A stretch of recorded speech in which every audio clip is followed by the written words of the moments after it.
take notes. It's better. It's good to take notes. Good morning, everybody. Welcome to Tanya. We're up to chapter 3.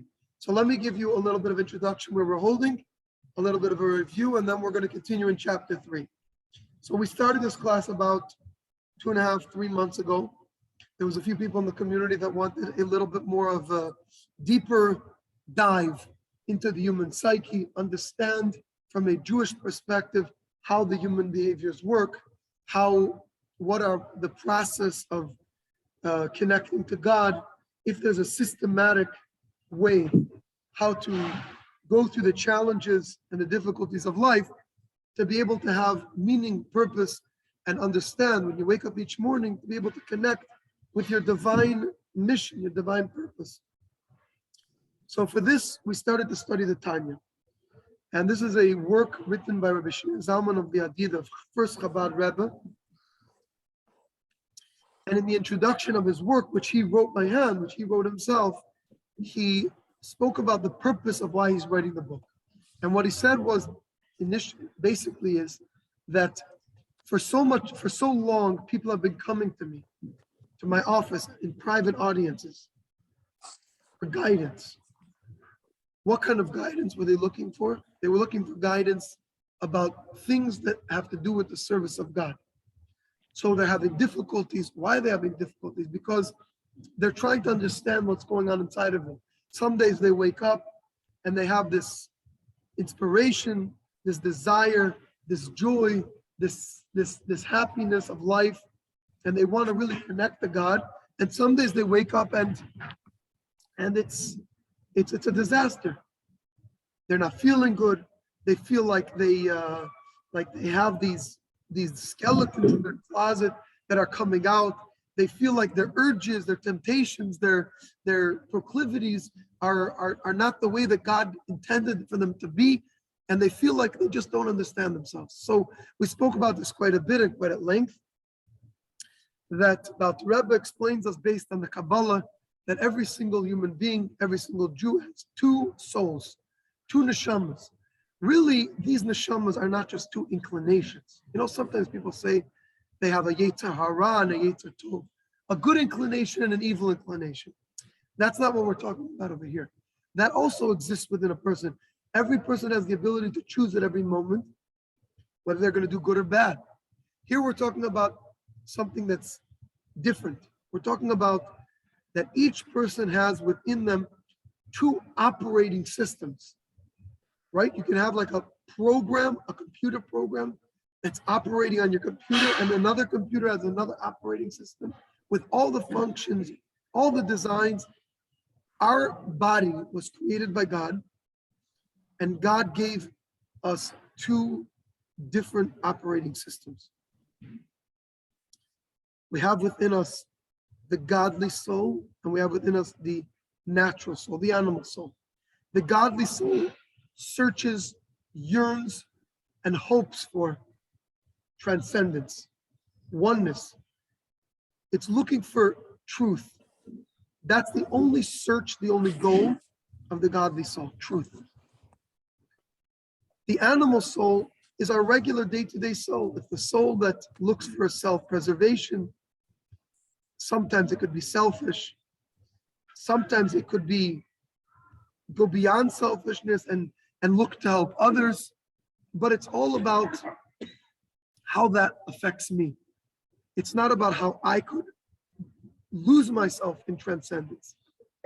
It's almost like one soul is looking to find myself and one soul is looking to lose myself, right? There's a difference between finding myself in God and losing myself in God. Finding myself in God means I exist. I want that godliness or that the world around me should fit inside of my parameters. So I want to find myself in the world around me, find myself in God around me, right? And then there's a different thing, totally. I want to lose myself in God. I want to stop feeling myself. I want to stop existing, so to speak. I want to completely transcend my everyday experience and find the other part of myself that's deeper.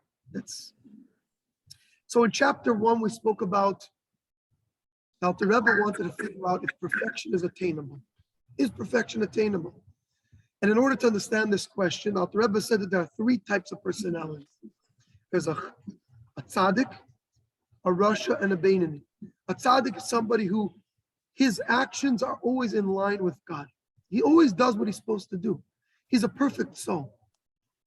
And Alter Rebbe explained that these kind of souls, these sensitive souls, are not very easy to find. There may be one in a generation, a tzaddik, one in a generation, whose every experience, whose every action, whose every thought, whose every word spoken from his mouth, every impulse are only looking to connect with God. It's called a tzaddik, right? That's something that's not necessarily attainable for us. Then there's a rasha. A rasha is somebody who he doesn't, everything that he does, his actions are always misaligned. He himself, the things that he wants, the things that he does, the thing that he speaks, even his impulses are all not in line with God's will. It's a rasha. His regular day-to-day activity is not in line with God's will. Sometimes it's completely against God's will. Sometimes, oftentimes. So those are two extremes. And then we have a beinoni. What is a beinoni? The Alter Rebbe tries to figure out, and he can't get to a conclusion.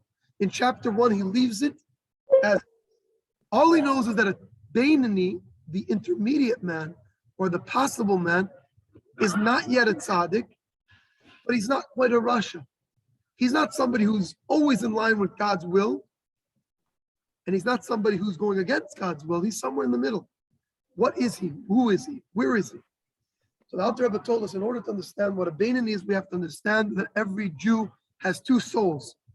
One soul, which is human soul, like we just explained, looking for self-preservation, selfishness, and he explained that the character traits, the negative character traits within a person all come from this soul.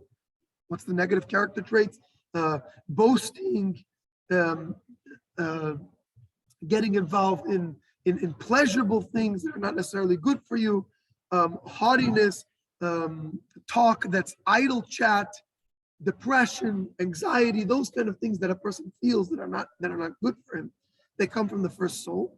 But surprisingly, the Alter Rebbe says, the good things that come from you are also from that soul, like being merciful to others, being kind, being bashful. Those all come from the first soul. That's the first chapter. Chapter 2, the Alter Rebbe tells us the second soul is uniquely Jewish. God blew into man a breath of life. This is a uniquely Jewish soul. It's a piece of God inside of every Jew. And this piece of God is divine. We have infinite value, infinite connectivity to God because of this soul. And this soul really connects all of Jewish people together also. Sometimes you're walking on the street, you're in a foreign country, and you feel out of place, and all of a sudden you meet a Jew. And you feel right away a kinship, even though you never met him. That kinship is because of the godly soul that's inside of both of them. That godly soul connects every Jew together. Why? Because that godly soul really, it stems from one place. Its root, its source is in one place. In God himself. The way it comes down, obviously, every Jew is different. But the godly soul is a piece of God inside of every person. So that was chapter 2. Now comes chapter 3. Now, the Rebbe tells us in chapter 3 that this godly soul that's inside of every single person, it has its own operating system. And the animal soul that we spoke about, the natural soul, also has its own operating system. Both of them have the complete package. So what is the complete package?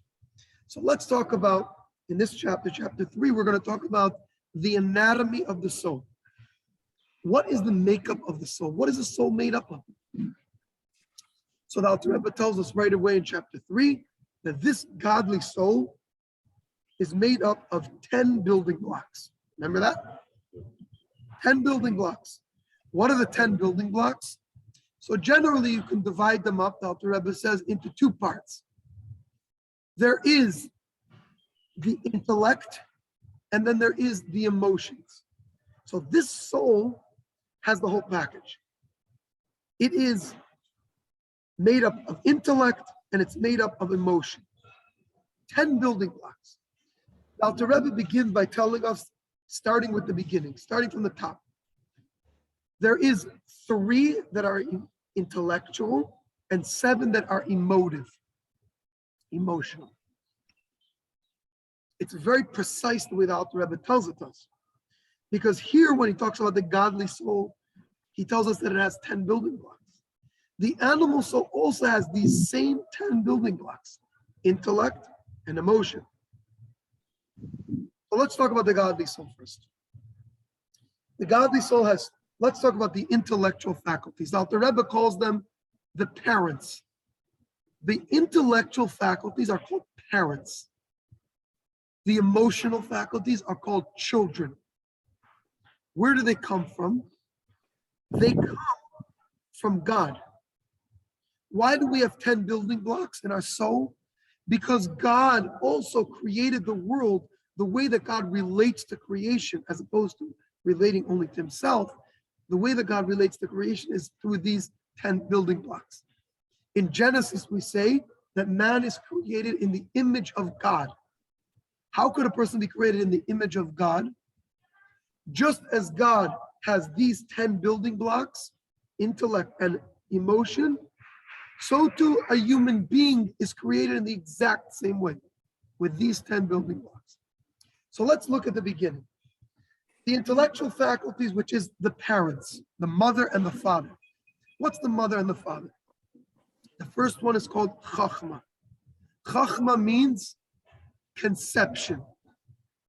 Chachma means a flash of inspiration, the point of intuition.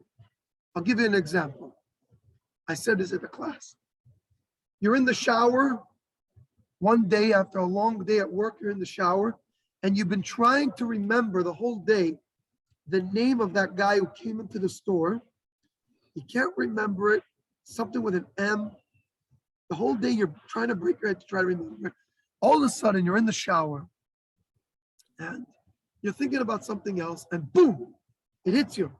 The name of the guy comes into your head. That's Chachma. Chachma is a flash of intuition. How about this one? You're sitting in the science lab trying to figure something out, but you can't pinpoint, you can't figure out what the solution to this problem is. All of a sudden, after much back and forth, you finally, boom, it hits you that if you go down this way of thinking, if you use this idea, you'll be able to solve all the problems. You don't yet know how all the problems are going to be solved, and you don't even have this idea in your hands. It's almost like this idea is it's elusive. It just came in for a second, and you have to grab it and hold on to it. You're driving down the street, and you're thinking about something that happened with your wife, and you had an argument with her in the morning. That never happens, I know. But you're trying to figure out something with her, but you can't quite figure out exactly. You're driving your car, and you're thinking about something. All of a sudden, boom, it hits you, comes into your mind, this thing, and you're like, I got to call my wife right away and tell her what I just thought about, because this is the answer to our situation. But you don't want to call her right away because you don't want to forget it. You want to first take the idea that popped into your mind, and you want to bring it down. You want to hold it. You want to grasp it, right? Chachma is the flash of intuition that comes into your mind and tells you that there is an idea, but you don't have it totally. It comes when you're not thinking, and it only could be grasped when you stop, you focus on it, and you take it down into the next thing, Bina. So you have, what did I call it? Conception. Chachma is conception. Some people call it wisdom. It's a flash of intuition. It comes in when you're not ready for it, and it's not something that you can totally grasp. It's an idea.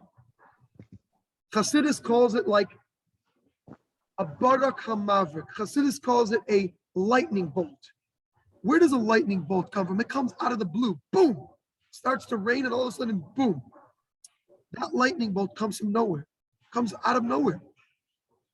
There has to be some kind of humidity. There has to be some kind of rain, right? But the bolt comes from nowhere. So to this. The next step is, and that's really inspirational. That's a lot of inspiration. It's a flash of inspiration, really. But what happens is, once you get over that inspiration, you have to bring this idea down into Bina. Bina is analytical. Bina is the next one of the parents. It's analytical. You take this drop, this flash, you bring it down and you start to focus on it. You start to think about how could this answer this problem? And you know what? Now that I understand how that could answer that problem, there's a different thing I was thinking about that maybe it can help figure out that thing I did. So Bina is comprehension. What is comprehension? Comprehension means I start with a point and I break it down and I analyze it. It's analytical. That's Bina. Now let's look at why does Alter Rebbe call this father and mother? Why does Alter Rebbe call this parents? Think about it. Biologically, in order to create a child, which we're going to talk about children, the children are the emotions, because in the godly soul, all emotions are a product of intellect. Emotion always follows intellect when it's godly, when it's holy. You could never create an emotion that's holy without intellect first. Intellect will always precede emotion. So emotion is the child of the intellect. So why do we call Chachma and Bina father and mother? Think about it. How do you create a child biologically? The mother and the father get married, right? So they're intimate with each other. Husband and wife, they're intimate with each other. They have intimacy. What happens when a husband and a wife, a male and a female, have intimacy with each other? The male deposits into the female a tiny little piece of genetic code, a tiny little drop, right? It's a drop. That drop has within it an entire child. You can't see it. If you look at a drop of semen, you can't see a child. But a child comes from that tiny drop. How is it possible? Because within that drop, you have everything. You have the child's face, hands, heart. It's all there. But in order for it to be created, it needs to be placed into a female who has eggs, and she takes that drop and she holds on to it, and she develops it. She analyzes it. She takes care of it for 9 months and produces a child. That child that comes from the mother is the same drop that came from the father. It's the same thing. One is potential and one is actual. It's the difference between potential and actual.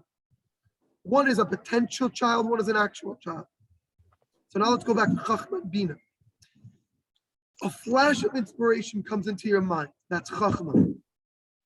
That flash of inspiration has all the analytical data within it in potential that you're going to use, follow, and analyze as you take it and pull it apart. It's like the father and the mother, right? The third parent is called Das. This is the most important parent. You ever heard of a threesome? I'll explain you what it is. Das is the third parent. What does it mean that it's the third parent? In order to create a child, in order to create emotion, having knowledge is not enough. How many of us know that smoking is going to kill you? How much of us know that? Many people know, right? People still smoke. If you go over to somebody who smokes and you say, you know, sir, I want to give you a piece of information, you know, smoking kills you. And he says, I know. So why do you smoke? You smoke because Because you like it, right? Because you know something, but it doesn't affect you. Just because you know something, it doesn't affect you, right? I know that when I eat certain foods, I feel a certain way, bad or good. The knowledge of something doesn't necessarily create an emotion. It doesn't change me. Knowledge doesn't change people. Chachma and Bina don't change people. A father and a mother could be married for many years and not have any children. Why? A father and a mother can be married for many years and not have any children. Chachma and Bina could exist. Knowledge could exist, both in the Chachma state and in the Bina state, and no children could be produced. Emotion won't be produced. You know what the trick is? You know what the last piece of the puzzle is? Das. Das means focus. Das means intellectual intimacy. When you take an idea and you don't just have it in your mind, but you actually think about that idea, you meditate on it, you focus on it, you think about the ramifications of the idea, and you really let it sit. You let it really, what's the word? You let it really marinate. That's the word I'm looking for, marinate. You let it marinate. Then the knowledge that you have will give birth to emotion. Without das, there's no children. Without das, there's no emotion. So let's stop here now, because the Alter Rebbe only explains these three in chapter 3. He doesn't even go on to explain the 7 emotional faculties. All he says is that if you have these 3, you could create emotion. Why is the Alter Rebbe telling us this? Why is the Alter Rebbe telling us that to know your soul, the anatomy of your soul is made up of these 10 building blocks? Obviously, because later on, when Alter Rebbe is going to give us tips, not tips, when Alter Rebbe is going to give us tricks, behavioral examples of how a person could live a life that's in line with the way God wants a person to live a life, you're going to have to remember these tools, these ideas. And the idea is that intellect gives birth to emotion. Whatever you think about, you will produce an emotion about. That's a very key idea. Alter Rebbe is going to tell us in chapter 12, the first tool that Alter Rebbe is going to give us in the toolbox of Tanya. The first tool Alter Rebbe is going to give us is Hamoyach Shalit al Alev in chapter 12. The mind rules the heart. And he calls it, in Hebrew, it's impulse control. Just because you want something, just because you like something, just because you want to say something, doesn't mean you need to say it. Doesn't mean you need to do it. Doesn't mean you need to act on it. That's the first tool of a Beinoni, impulse control.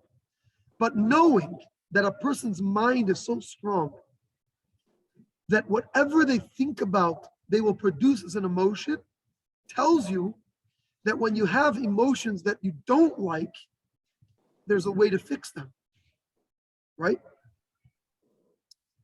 So, Chachma, Bina.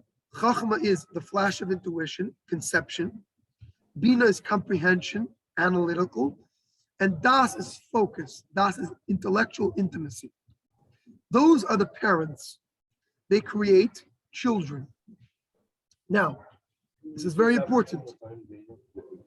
Chachma, one more time. Chachma is conception. It's flash of intuition, or flash of illumination, or flash of wisdom. Bina means you take that flash and you analyze it. You work on it. You try to figure out how it could relate to other things and how to solve the problems, right? The problem with Chachma is it's elusive. It doesn't hang around for a while. That's why a lot of times when you see people that they come up with an idea and somebody starts to talk to them, they wave their hand like this. Wait, I got this, wait. Right? And they start holding their head. Why are they holding their head? because they know that this flash of intuition is not going to stay for long. It's very elusive. It's going to go away. Unless you hold on to it and you bring it down to Bina, it's going to be gone. A lot of times, very creative people are right people. So let me give you the idea here. The 10 building blocks are divided into 3 pillars. There's the right side, the left side, and the middle side. Chachma is right side. I don't know if you're seeing the right or the left the way I'm on the screen, but Chachma is the right side. Chachma is creativity. Chachma is inspiration. Chachma is elusive. That's the pros and the cons. And I'll explain it to you in personality in a minute. Divided into 3. 3, 3, 3, and 1. So you have Chachma, Bina, Das. Right, left, center. I'm going to talk about the emotional right, left, and center in a minute. You have right, left, center. Chachma, Bina, Das. Chachma is right-sided people, right-brain people. They are creative. They are inspirational. They're elusive. Why? Because you have a lot of time artists, people that could create music, the musicians, artists, painters, people that sing, people that have a lot of talent and creativity. They're usually creative people. They're very inspirational. Usually they inspire people. You can listen to them for hours. They're usually very creative, right? They're creative thinkers, but they're usually not very grounded. They're usually very elusive. That's Chachma. They can't stick on deadlines. When you tell them to come at a certain time, they come an hour late or they don't come at all. That's creative people. That's Chachma. Chachma types of people, right-sided people. Then you have Bina. Bina is you take an idea and you bring it down to understand its depth and analyze it, comprehend it, figure out its details, its nitty-gritty details. This is left-sided people. Left-sided people are very detail-oriented, like Bina. They're very grounded, like Bina. They're very grounded. That's the pros. The cons are that they're very stiff and rigid sometimes. They can't go out of a certain framework that they created for themselves. It's hard to keep them at the show past 9:30 because they need to go to bed. It's hard to push them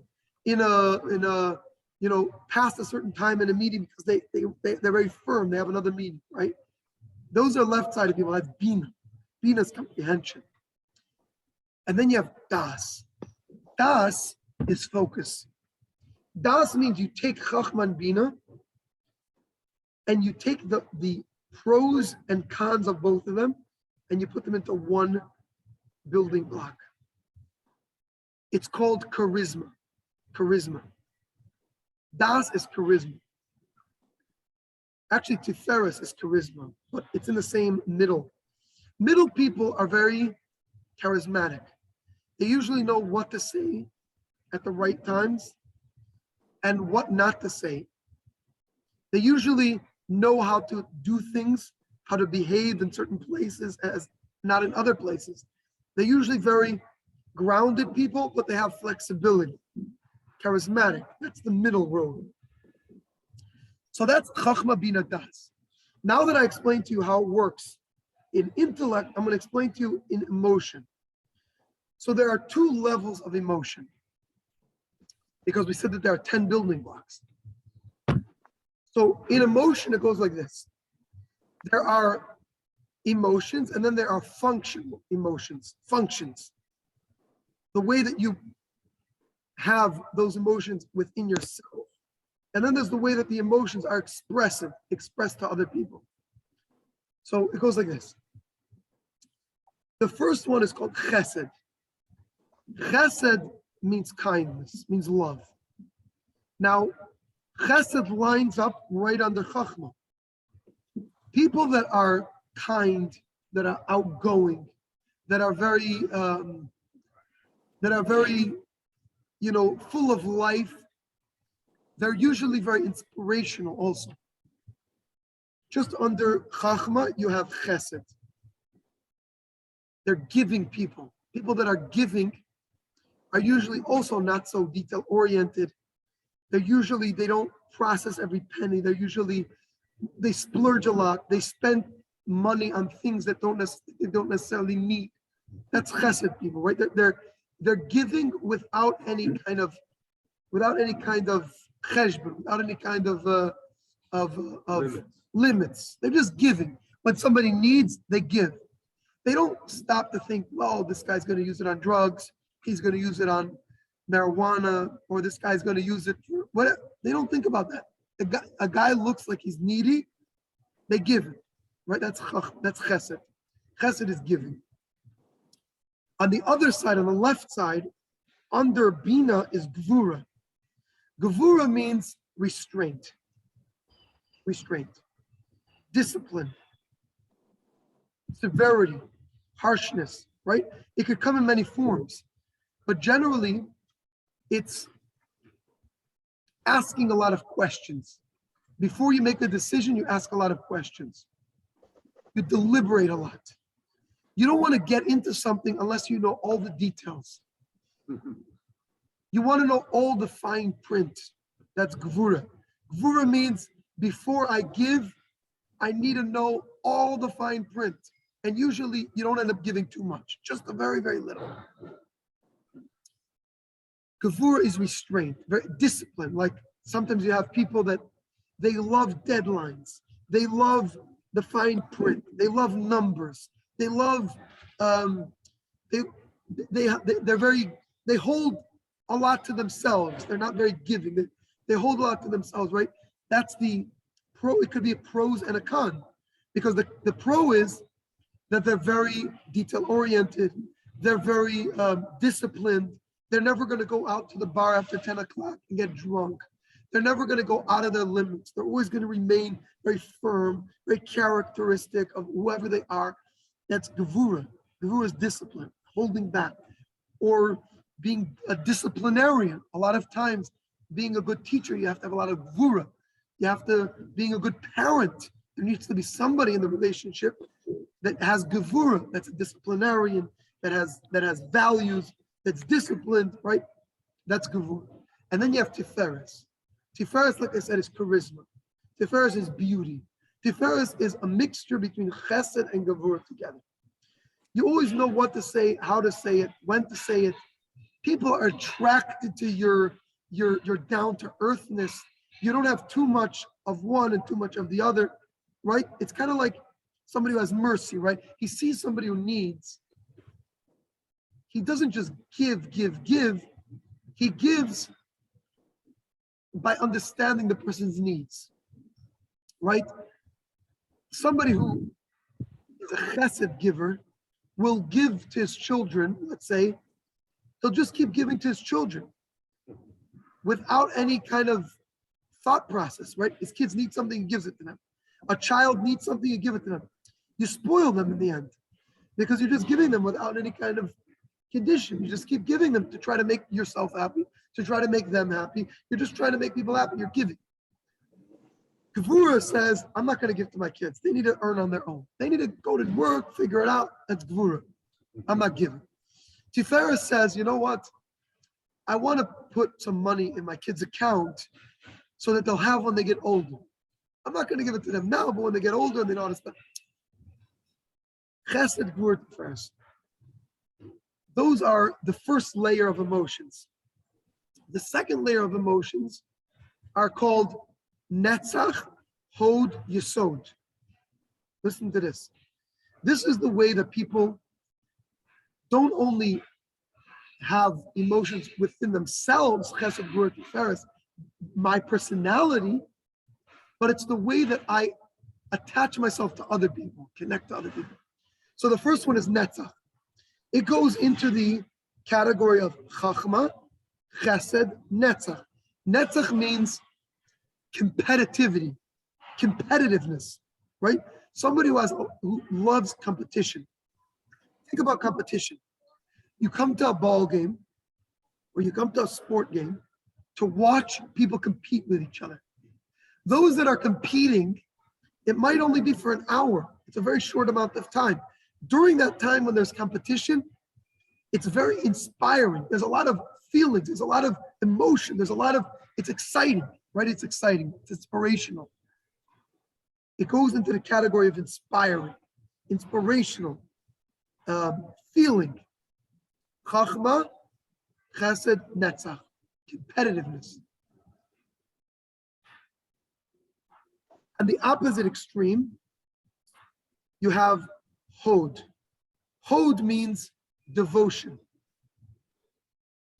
Somebody who's devoted to you, they're going to stick with you forever. They're very devoted. They're caring, but they want their main function is that their devotion to you, or devotion is the main thing. Now that comes from under Bina, and under Gevura comes Hod. Hod means no matter what the turbulent times are going to be, I'm going to be there. Endurance is Hod.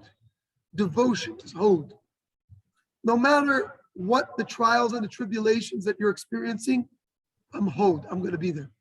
People that are on the right side, usually when good times come, they feel good. They're excited. When there's bad times, they get down.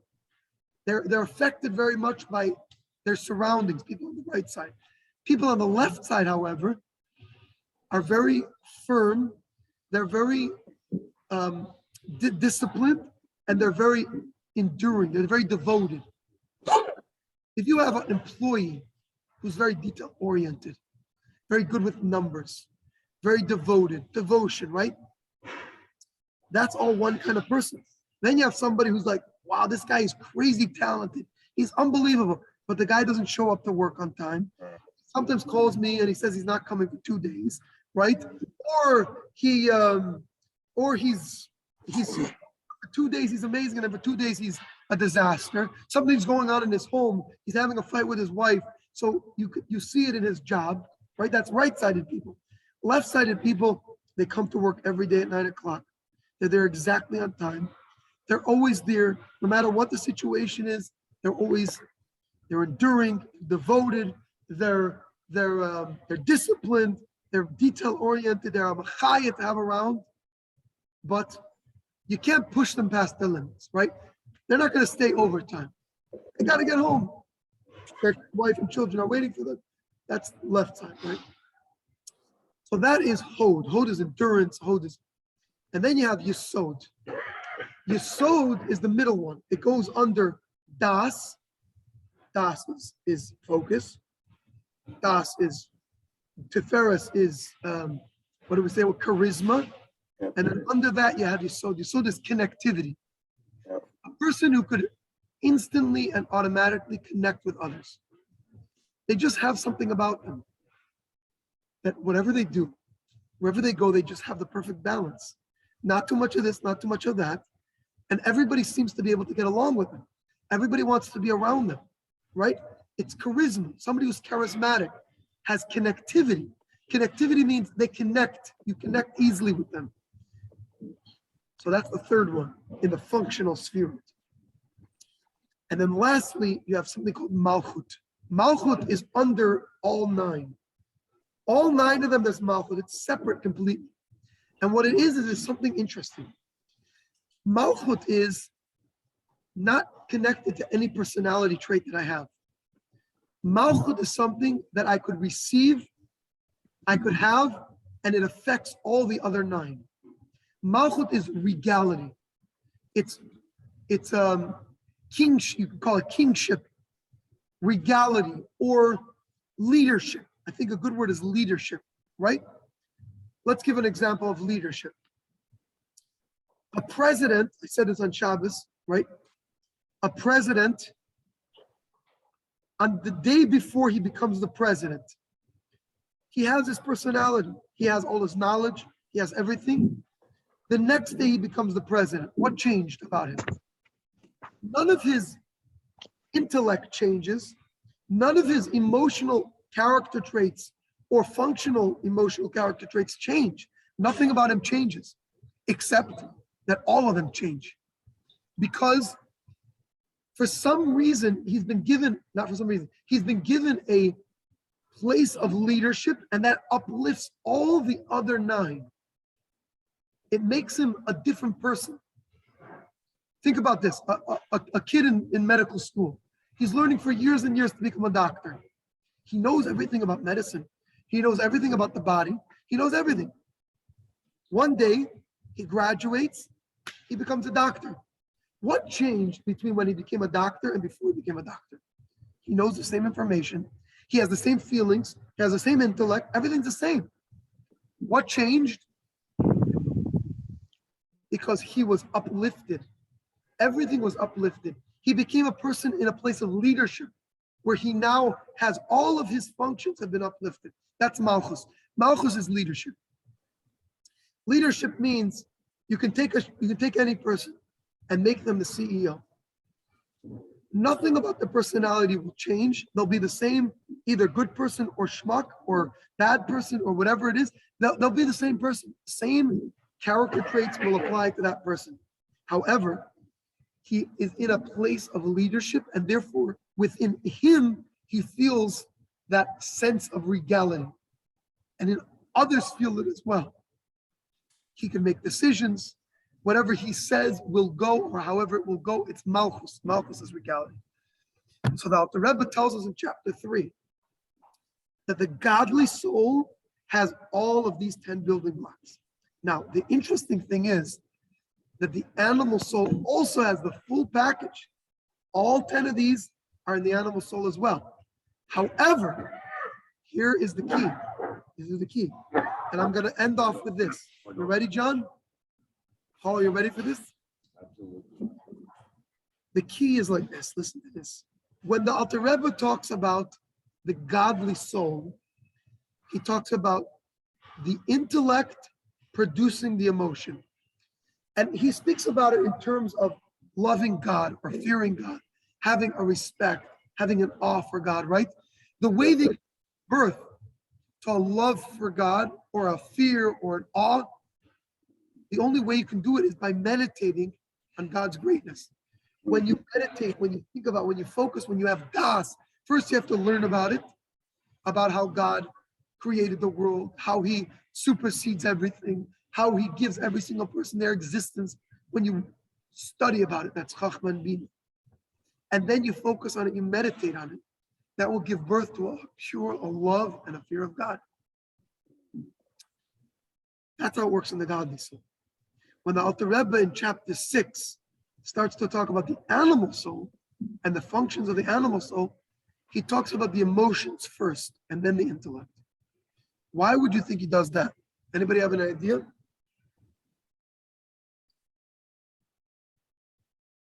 This is beautiful. Listen to this.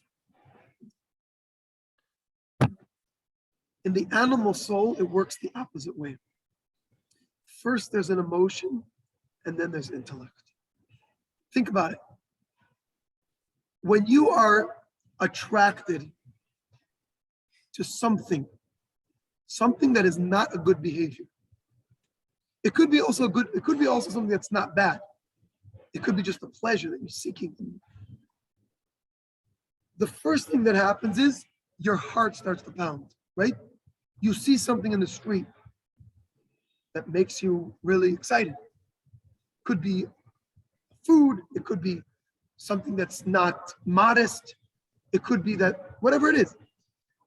You start to have this excitement, this emotion starts to build inside of you before you even thought about it. And then what happens afterwards?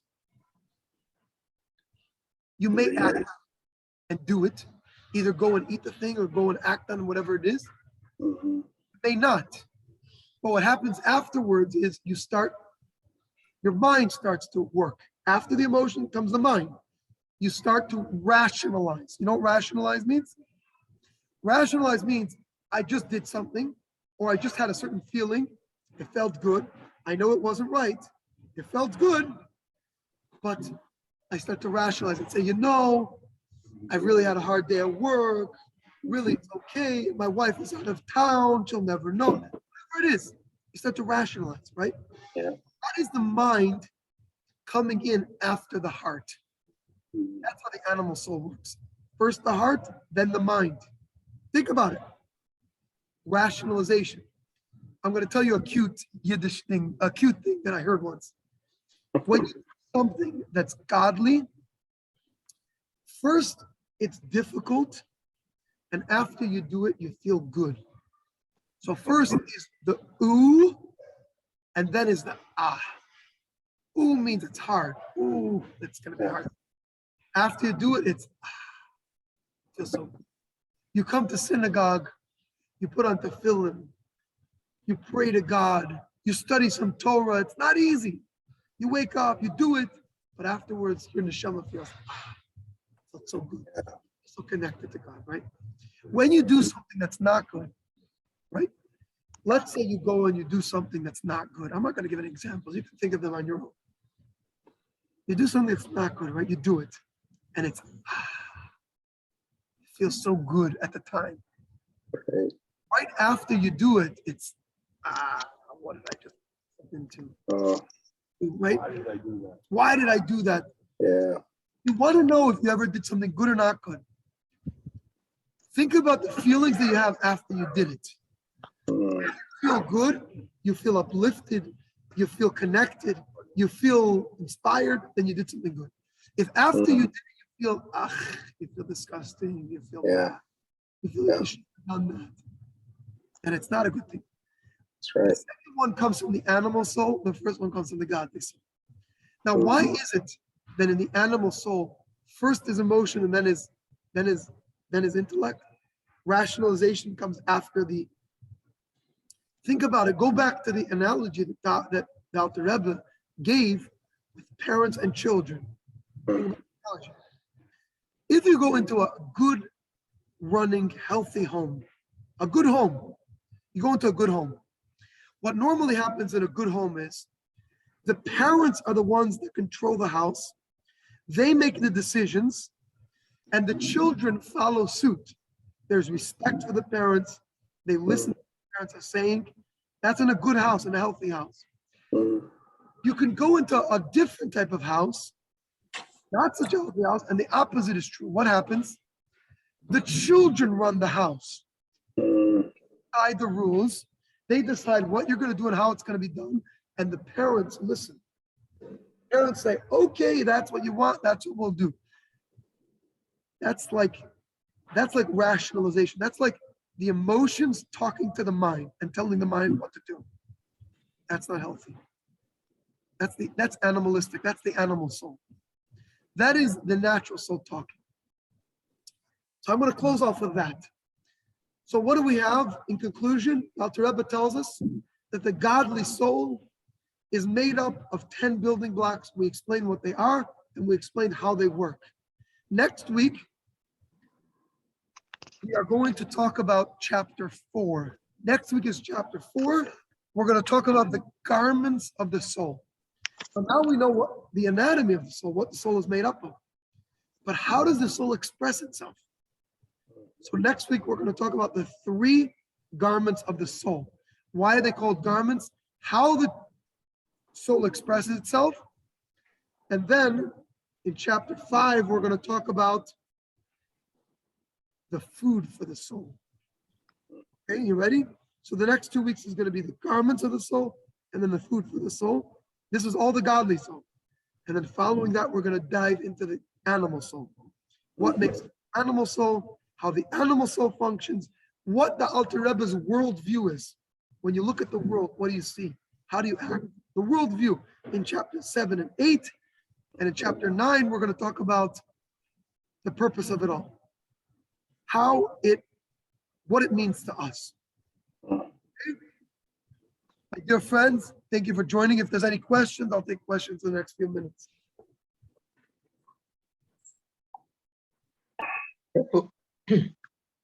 This class is recorded. If anybody wants it, you'll just let me know afterwards. Rabbi, that's what I was going to ask. How do we go back to past classes? You know what I'm going to do? I'm going to upload all the classes onto YouTube, and then I'll just send you the YouTube link. Yeah, especially what I wanted is your first class was an incredible introduction. I have it. The recording is not so good because I don't know why. Because I'm kind of like, I'll send it to you. You can hear everything, but it's not. The recording is not as good. Okay. I'd like to get that too. Regards to everybody. Have a great day, Regards. everybody. All the best. Yeah. Okay. Bye-bye, Rabbi. Thank you.